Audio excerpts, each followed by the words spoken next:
হরে কৃষ্ণ, রাধে রাধে। সবাই কেমন আছো? তো আজকের টপিকটা তো আমার কাছে ভীষণ স্পেশাল একটা টপিক, যেটা নিয়ে ফার্স্ট টাইম আমি তোমাদের সাথে কিছু আলোচনা করব। সেটা হচ্ছে সদ্গুরু। ইয়েস, এটাই আজকে আমার টপিক। সো যারা যারা ইন্টারেস্টেড, ডেফিনেটলি স্কিপ না করে আমার ভিডিওটা দেখো। আর একটা কথা বলে দিচ্ছি, তোমাদের যদি যে কোনো বিষয় ভিডিও বানিয়ে দিতে হয়, ডেফিনেটলি আমাকে কমেন্ট করো যে কোন বিষয়ের উপর আমি ভিডিও বানিয়ে দেবো। আমি ডেফিনেটলি চেষ্টা করবো তার উপরে ভিডিও করে দিতে। ঠিক আছে? সো চলো, আজকে আমার মনে হলো এই সময় এসে না এই বিষয়গুলো নিয়ে যত বেশি স্পিরিচুয়ালিটি নিয়ে আমরা ঘাটাঘাটি করবো, তত বেশি আমাদেরই ভালো হবে।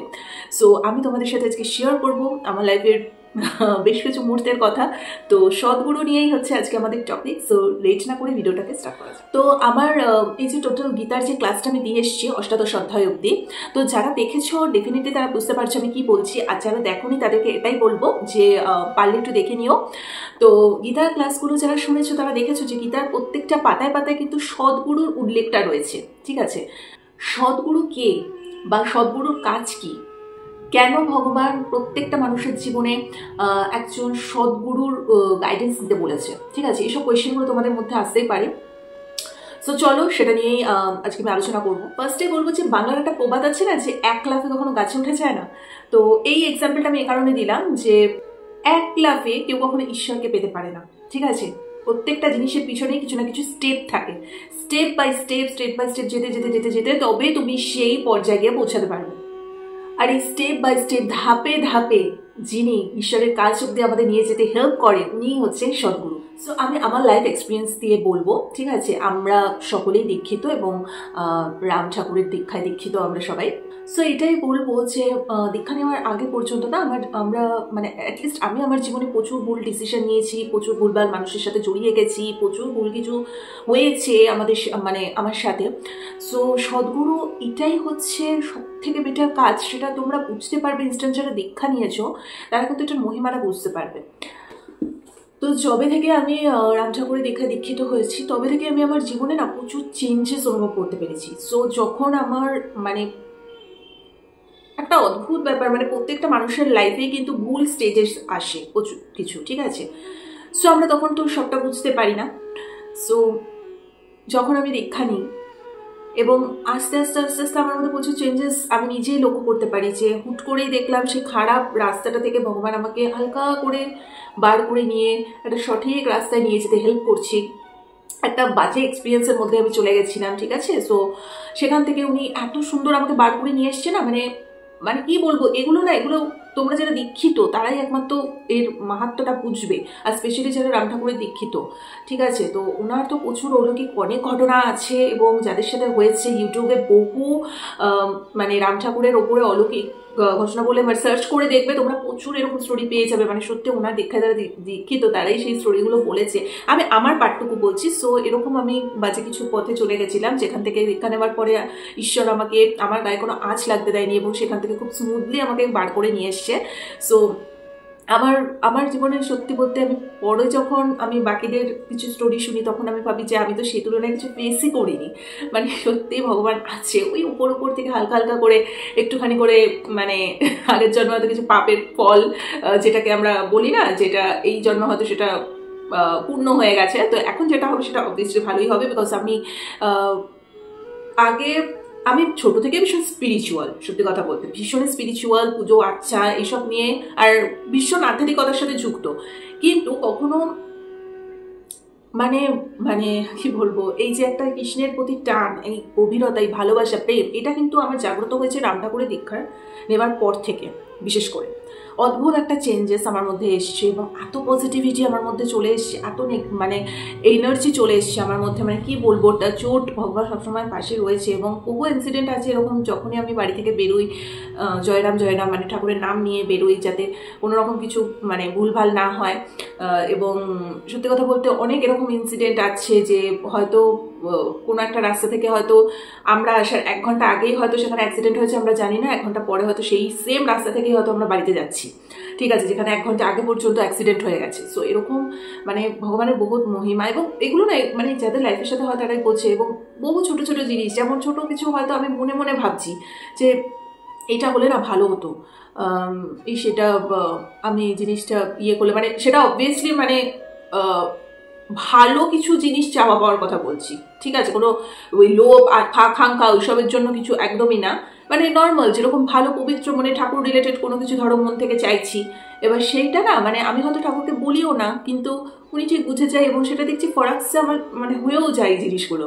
আর তাই বলছি মানে তারপর থেকে আমি শ্রীকৃষ্ণদেবের অনেক কাছাকাছি চলে গেছি, অনেকটা মাহাত্ম্য বুঝতে পেরেছি ওনার। ইনফ্যাক্ট এখন গীতা চর্চা করে এবং ঠাকুরের এত কিছু চর্চা করছি, আর আমি সমস্ত মানে কি বলবো, যে সমস্ত ঠাকুর রিলেটেড কথাবার্তাগুলো যে হয়, মানে ঠাকুরের যে কথাবার্তাগুলো হয়, আমি এরকম বহু জনকে ফলো করি, অনেক সদ্গুরুর থেকে মানে তাদের সব কিছু শুনি, আমার খুব ভালো লাগে। এখন আমার লাইফটা পুরো স্পিরিচুয়ালিটির মধ্যেই চলে এসছে। সো আমি ভীষণ লাকি এবং ডে বাই ডে আরও এটা ইমপ্রুভ যাতে হয় সেটাই চাইবো। তাই গীতার প্রত্যেকটা পাতায় লেখা আছে যে সদ্গুরু রাখাটা কিন্তু ভীষণ ম্যান্ডেটারি, যিনি তোমাকে ঈশ্বরের কাজ অব্দি পৌঁছাতে হেল্প করবে। এবং একজন সদ্গুরুই তো স্বয়ং ভগবান, ওনারা তো আর এমনি এমনি আসতে পারে না। তাই কোনো সদ্গুরুর বেশ নিয়ে ওনারা আসেনি এই পৃথিবীতে, ভগবান সেই রূপটা নিয়েই ওনাদেরকে পাঠান যাতে ওনারা সঠিক গাইডেন্স দেন আমাদের, ঠিক আছে, আমাদের লাইফে এগিয়ে যেতে। সো এটাই বলবো যে সবসময় হরে কৃষ্ণের নাম করো, ঠাকুরের নাম জপ করতে থাকো, এবং ডেফিনেটলি যারা দীক্ষিত না তারাও চেষ্টা করো যে সদ্গুরুর অধীনে দীক্ষার অন্তত নিয়ে নিতে, তাহলে কিন্তু ঈশ্বরের মাহাত্ম্যটা আরও বেশি করে ফিল করবেন। প্রত্যেকটা সেকেন্ডে আমি ফিল করি, মানে এগুলো না বলে বোঝানো যাবে না, হয়তো আমি কিছু বলছিও না কিন্তু ঠাকুর সেটা বুঝে যাচ্ছে এবং সেটা পূরণ হয়ে যাচ্ছে। কীভাবে কি হচ্ছে আমি নিজেও বুঝতে পারছি না, বাট হয়ে যায় এগুলো, মানে একটা আলাদা কানেক্টিভিটি তোমার ঠাকুরের সাথে তৈরি হয়ে যায়, ঠিক আছে? তো মানে আমি সত্যিই খুব লাকি, নিশ্চয়ই আগের জন্মে কিছু পূর্ণ করেছিলাম যার জন্য এই জন্মে এসে আমি কোনো সদ্গুরুর গাইডেন্স পাচ্ছি এবং সদ্গুরুর হাত ধরে আমি ঈশ্বর অব্দি যে যেতে পারছি, এটাই তো আমার জীবনে অনেক কিছু, ঠিক আছে? তো সেটাই বলবো যে সবাই খুব পজিটিভ থাকো, নেগেটিভ জিনিসপত্র থেকে বেরিয়ে একটু স্পিরিচুয়ালিটির দিকে মন দাও, দেখবে তোমাদেরই কিন্তু আখেরে লাভ হচ্ছে। এতে তো কোনো ক্ষতি হয় না, উল্টা তোমাদের প্রচুর লাভ হবে। এবং আমার মধ্যে প্রচুর চেঞ্জেস হয়ে গেছে, মানে আমি আগের সেই আর নেই, এখন total hell and heaven difference আমার মধ্যে, আমি নিজে এটা উপলব্ধি করতে পারি। প্রচুর কাম হয়ে গেছি, প্রচুর সিচুয়েশনকে হ্যান্ডেল করতে শিখে গেছি। ওর ঠিক আছে চলো, কোনো ব্যাপার না। এবং আমার মধ্যে যে একটা পজিটিভ ভাইব রয়েছে সেটা আমি সবার মধ্যে স্প্রেড করি। ইনফ্যাক্ট প্রচুর কি বলবো, আমি এখন অনেক চেঞ্জেস হয়ে গেছি। আগে অনেক উড়নচণ্ডী ছিলাম, এখন সেখান থেকে অনেকটা চেঞ্জ হয়ে গেছে, আমি নিজেও বুঝতে পারি সেটা। আর সেটাই বলবো, আর খুব দরকার ছাড়া আমি খুব একটা রাগিও না। আমি বরাবরই খুব শান্ত, বাট আগে রাগটা আরও বেশি ছিল। এখন খুব মানে কেউ বেশি না পোক করলে আমি কখনো রিয়্যাক্ট করি না। সো অনেক কাম হয়ে গেছে অ্যাকচুয়ালি, আর প্রচণ্ড মানে প্র্যাকটিক্যাল হয়ে গেছি এখন। আমার এতটাই স্ট্রং হয়ে গেছি না এখন। আর প্রত্যেকটা ক্ষেত্রে আমি এটাই মনে করি যে ভগবান আছে, ওনার উপর সব কিছু আমি ছেড়ে দিয়েছি, যা হবে উনি দেখে নেবেন। আর প্রত্যেকটা আমরা তো সামান্য দাস, ভগবানের দাসই আমরা, ঠিক আছে? তো ওনার হয়েই কাজ করতে এসছি এই পৃথিবীতে আলটিমেটলি। তো ওনার ওপরেই আমার মনে হয় সব কিছু ছেড়ে দেওয়া উচিত, কারণ সবচেয়ে বেস্ট জিনিসটা হয়তো ঈশ্বরই আমাদের জন্য ঠিক করে রেখেছে। আমরা হয়তো নিজেদের লাইফে নিজেরা অনেক ভুল ডিসিশন নিই, অনেক ভুল পথে চলে যাই, আমরা নিজেরাও বুঝি না, কিন্তু ভগবান আমাদের জন্য যেটা ঠিক করে রেখেছে তার থেকে বেস্ট গিফট আমার মনে হয় আর কিছু হতে পারে বলে। সো ডেফিনেটলি আমিও দীক্ষিত এবং আমার ছোট্ট একটা এক্সপিরিয়েন্স শেয়ার করলাম তোমাদের সাথে। এবার প্রচুর এরকম স্টোরি আছে না, এগুলো না এরকম মানে এইভাবে ঠিক বলা যায় না। হ্যাঁ, লাইফে প্রচুর কিছু এক্সপিরিয়েন্স পেয়েছি এবং পাচ্ছি প্রতিনিয়ত, সেটা মানে উনি যে সাথে রয়েছে আমার সাথে সেটা কিন্তু আমি বুঝতে পারি। এই জন্য যত নেগেটিভ মানুষজন আসে না, উনি এমনিই কাটিয়ে দেয়, আমাকে কিছু করতে হয় না। প্রত্যেকটা সিচুয়েশন থেকে উনি আমাকে হাত ধরে ধরে মানে নিয়ে টপকে নিয়ে চলে যায়। মানে আমার এটাই ফিল হয়, আমার চারপাশটায় হয়তো তোমরা এগুলো খালি চোখে তো এভাবে দেখা যায় না, এগুলো জাস্ট অনুভব করার ব্যাপার। তো যারা ওনার দীক্ষায় দীক্ষিত বা যাদের সদ্গুরু আছে তারা এটাই ফিল করে যে সদ্গুরুরা সবসময়, আর সদ্গুরুই কিন্তু ঈশ্বরের রূপ। তো ওনারা কিন্তু সবসময় আমাদেরকে ঘিরে রয়েছে। সো যে আমাদের সাথে খারাপ করবে তার উল্টে খারাপ হবে, ঠিক আছে? তো সেটাই হচ্ছে ব্যাপার। আর আমাদের গায়ে এক ফোঁটা আঁচড় লাগতে দেয় না। হয়তো খারাপ সিচুয়েশন আসছে কিন্তু সেখান থেকে এত সুন্দর করে পার করে নিয়ে যায় না ওনারা। তো এটাই হচ্ছে এর মহিমা। না হলে তো কি বলবো, এখন দেখো শেয়ার করতে গেলে অনেক স্টোরি তাহলে শেয়ার করতাম, কিন্তু অত কিছু এখন ডিটেলসে শেয়ার করতে পারবো না। ছোট্টখাট্টো যা ডেলিকাল লাইফে হয়ে থাকে সেগুলোই বলছি।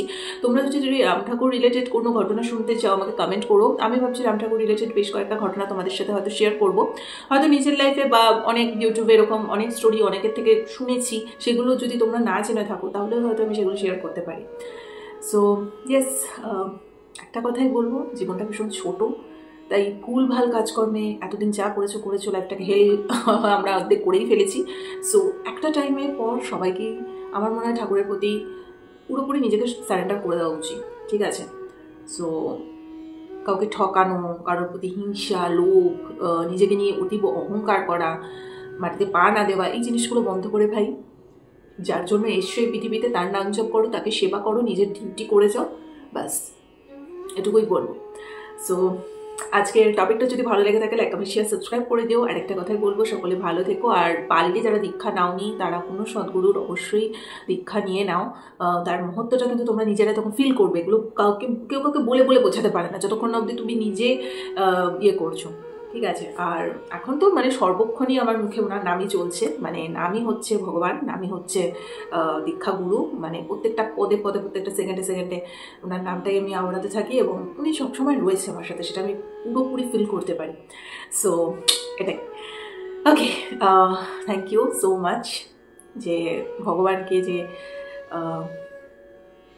এই জীবনে একটা সদ্গুরু আমার জীবনে পাঠানোর জন্য এবং ঠাকুরের কাছে এতটা নিয়ে যাওয়ার জন্য আমাকে। এটা তো সবে শুরু, এই জার্নি সবে শুরু হচ্ছে। আশা করছি আমি আরও অনেক ঠাকুরের আশীর্বাদে চেঞ্জ হয়ে যাবো, আমি আরও চেঞ্জ হয়ে যেতে চাই, পুরোপুরি স্পিরিচুয়ালিটির মধ্যে একেবারে ঢুকে যেতে চাই। যেই খামতিগুলো আমার মধ্যে এখন রয়েছে সেগুলো যাতে ঠাকুর সব পূরণ করে দেয়, মানে একদম খামতিগুলো দূর করে দেয় যাতে। সো এটাই। তো চলো আর বেশি ভিডিওটাকে বাড়াবো না। আজকের টপিকটা ভালো লেগে থাকলে লাইক কমেন্ট শেয়ার সাবস্ক্রাইব করে দিও। তো চলো নেক্সট আবার অন্য কোনো ভিডিও নিয়ে আসবো।